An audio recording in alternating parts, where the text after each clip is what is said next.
இருந்து கசிவு தண்ணீர்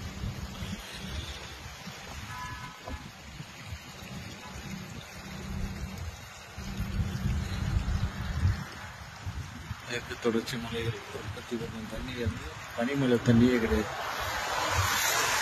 இந்த மாதிரி பொருளோட அடியில் வேர்களில் தேங்கிற பனி தண்ணி கிடைக்கிற மழை தண்ணி தான் வந்து மெதுவாக அப்படியே கொண்டு கிடைக்கும். இந்த மாதிரி சின்ன சின்ன ஸ்ட்ரீம்ஸ் வந்து ஸ்ட்ரீம்ஸ் இல்லை, இது அப்படியே சிறு சிறு ஓடைகளாகி அந்த ஓடைகள் வந்து இதாகி ஆறாகி காற்று தண்ணியாகி வரும். ஸோ இந்த மலை வளங்கள் வந்து பாதுகாக்கப்பட வேண்டிய மலை வளங்கள். அவ்வளோ